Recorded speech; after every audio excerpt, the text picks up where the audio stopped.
ஓம் சாந்தி.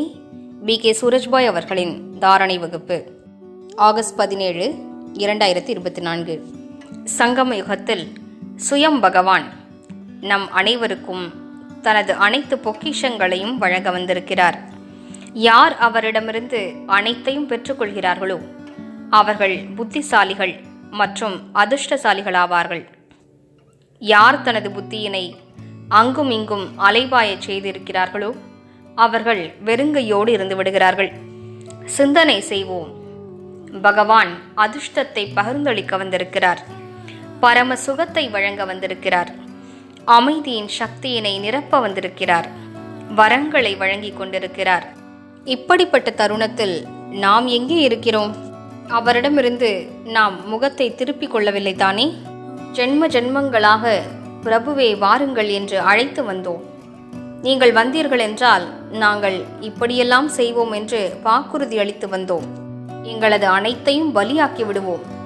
நீங்கள் கூறக்கூடிய வழிப்படி மட்டுமே நடப்போம் என்றெல்லாம் கூறி வந்தோம்.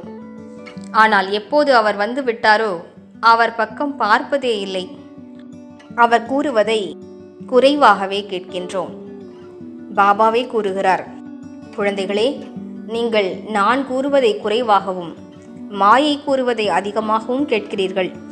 ஆனால் அவ்வாறு இருக்கக்கூடாது. யார் ஜென்ம ஜென்மங்களாக நமது கோரிக்கைகள் அனைத்தையும் கேட்டாரோ அவர் கூறுவதை நாம் இப்போது முழுவதுமாக கேட்க வேண்டும். இப்போது அவர் கூறுவதை நாம் கேட்போமானால் மீண்டும் அவர் ஜென்ம ஜென்மங்களுக்கு நமது கோரிக்கைகளை கேட்டு நிறைவேற்றுவார். எனவே இப்போது பகவானிடமிருந்து அனைத்தையும் பெறுவதற்காக இந்த உலக விஷயங்களிலிருந்து முற்றிலுமாக புத்தியை நீக்கிவிடுவோம்.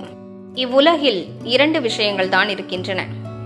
ஒன்று மனிதர்கள், மற்றொன்று வசதிகள். உலக மக்கள் அனைவரும் இவற்றில்தான் மாட்டிக்கொண்டிருக்கிறார்கள்.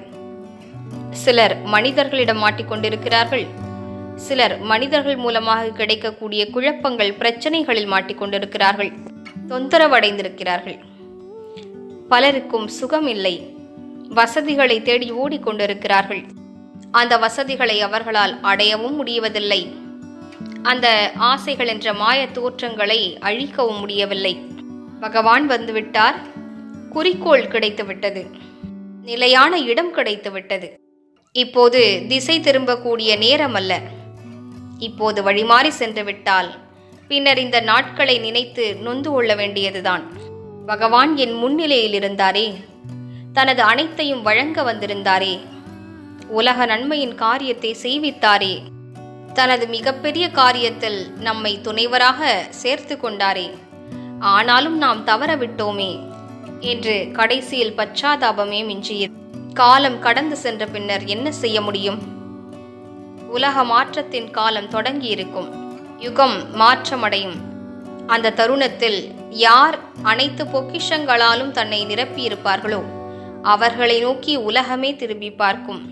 எனவே தன்னைத்தான் திருப்திப்படுத்திக் கொள்வதற்காகவும் மேலும் உலக சேவை புரிவதற்காகவும் இப்போது நாலாபுறங்களிலிருந்தும் புத்தியோகத்தை விலகி எல்லைக்கப்பாற்பட்ட வைராகிய உள்ளுணர்வை தாரணை செய்வோம்.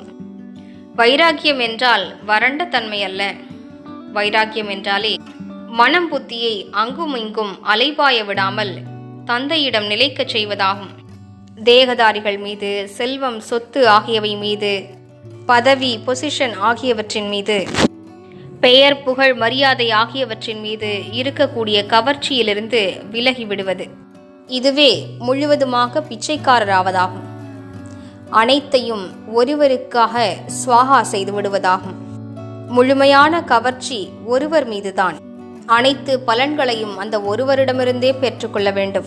இந்த பாதையானது சிலருக்கு கடினமாக தோன்றினாலும் இதனை நன்றாக அனுபவம் செய்ய வேண்டும். முயற்சி செய்து சுலபமாக்கிக் கொள்ள வேண்டும் என்று நினைவு செய்வோம். இந்த உலக நாடகத்தின் விளையாட்டு முடிவடைகிறது. 84 பிறவிகள் எடுத்து நாம் மிக அழகான பார்ட் பிளே செய்தோம். நாம் ஹீரோ நடிகர்களாவோம். இப்போது அனைத்தையும் விட்டுவிட்டு மேலும் பாபாவிடமிருந்து அனைத்தையும் பெற்றுக்கொண்டு வீட்டிற்கு திரும்பிச் செல்ல வேண்டும். ஆத்மா மேலே பறந்து செல்வதை பார்ப்போம்.